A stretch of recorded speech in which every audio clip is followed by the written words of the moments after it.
आकर्षित हो जाता हूँ। गलतियां रोज हो जाती हैं जागरूक रहते हुए भी। महाराज जी, ऐसे में महाराज जी कैसे अपने आप को मजबूत करें? आप गलतियां ना हो तो ही सत्संग का प्रभाव हो। जैसे हम झाड़ू लगाए, पोछा लगाए और खिड़कियां खुली हैं, फिर धूल भर गई, तो क्या फायदा हुआ पोछा लगाने से, झाड़ू लगाने से? तो शास्त्र स्वाध्याय, संत संग, साधु समागम के द्वारा हम अपने हृदय को पवित्र करना चाहते हैं। गंदी आदतें, गंदे खान पान, इनका हम त्याग करना चाहते हैं। त्याग किया, फिर भी हमसे गलती हो रही, तो फिर धूल भरी आंधी आई, हमारे हृदय को गंदा कर गई, तो हमारी मेहनत तो बर्बाद हो गई ना। जो हम प्रयास कर रहे हैं उस प्रयास में असफलता हमें प्राप्त हो रही, तो हमको गलतियों को बंद करना होगा। देखो, घड़े में अगर एक छेद हो और हम पानी भरना चाहें तो पूरा नहीं भर पाएंगे। छेद बंद कर दो, एक एक बूंद डालते रहो, तो एक दिन घड़ा भर जाएगा। ऐसे ही हमको पहले गलतियों को छोड़ना होगा। जो गलतियां खान पान आचरण में हैं उनको हमें छोड़ना पड़ेगा, क्योंकि वैसे भी आप वयस्क हो चुके हैं। अवस्था जो गलतियों वाली है वो क्रॉस कर चुके हैं। अब आपको कंट्रोल में होना चाहिए, हर इंद्री कंट्रोल में होनी चाहिए, और आप परमार्थ के पथिक बने और जीवन का परम लाभ लें। परमानंद क्या है? परमानंद क्या है? भगवदानंद। हम उधर बढ़े, आखिरकार शरीर छूट ही जाएगा।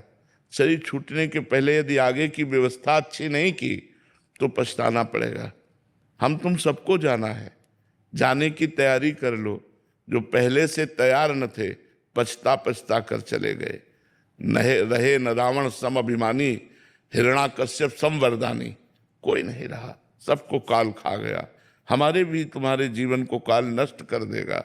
इसलिए हमको गलतियों से बचाकर अपने जीवन को अब लो नसानी, अब ना न सही हो, हमें अच्छाई की तरफ बढ़ना चाहिए। हम गलतियों से परास्त तब होते हैं जब हम सहन नहीं कर पाते। हमारा मन बोला कि हमको अमुक चीज खानी है और वो अधर्म युक्त है, नहीं खानी।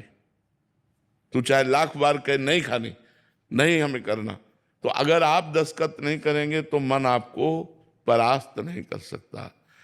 अंदर ही अंदर वो इतनी व्यथा पैदा करता है हमारे अंदर कि हम सह नहीं पाते और हम उसके दस्तखत कर देते हैं, हाँ मिला देते हैं। अगर धर्मयुक्त मांग है तो हम पूरी करेंगे, और धर्मयुक्त मांग नहीं तो हम तेरी कदापि नहीं पूरी करेंगे, कुछ भी हो जाए। ऐसा हमको निश्चय रखना चाहिए। जब तक आप मन के प्रति कठोर नहीं बनेंगे तब तक गलतियों से बच नहीं सकते। हम लोग मन को बहुत दुलार करते हैं। अगर मन की गलती हम खुला लाने लगे तो अभी सुधर जाए, लेकिन हम छुपाते हैं, हम मन को सपोर्ट करते हैं। अगर मन को सही करना है तो मन की गलती को हमें चौड़े पे लाना होगा, हमें युद्ध करना होगा मन से, हमें थोड़ा हट करनी होगी मन से। जीत जाएंगे, क्योंकि वो आपके पावर से ही पावरवान है। खास बात यह है, उसका कोई बल नहीं है, वो आपके ही बल से बलवान है। आपने ना और हट कर लिया ना, तो उसको ना में रुकना पड़ेगा। और जहां आपने कहा ना और उसने 100 बार आपको प्रेरित किया, हाँ बोलो ना, तो आपको लगता है यार इस अशांति से तो अच्छा है भोग ले, इस जलन से तो अच्छा है यार खा ले, इस जलन से तो चलो यार पी लेते हैं।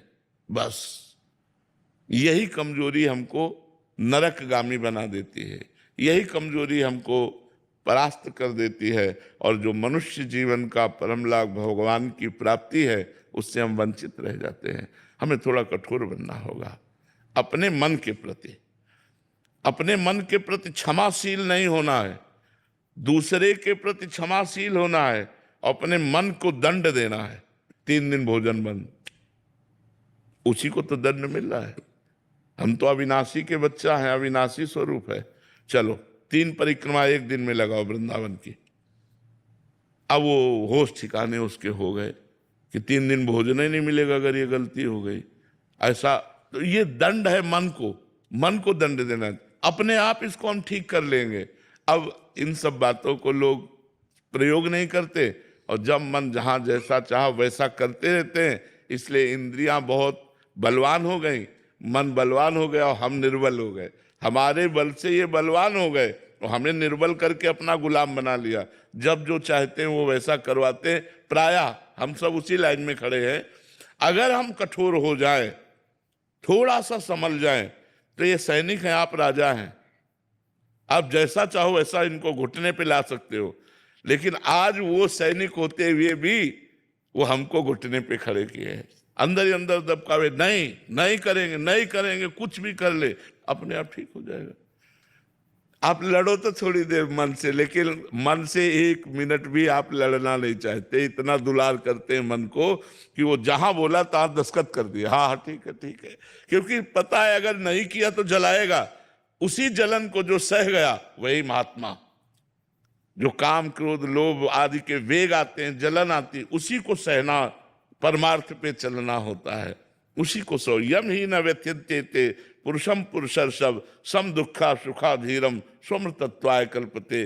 जो इस व्यथा को सह जाए, जो इस व्यथा से व्यथित नहीं होता, उसे सह जाता है, वही परमात्मा पद को प्राप्त होता है। इसलिए मजबूत बनिए, अपने मन से लड़िए और नाम जपने का प्रयास अधिक कीजिए। जितना हो रहा है उससे और अधिक कीजिए, तो आपको बल मिलेगा, आपको लाभ मिलेगा। मेघा जी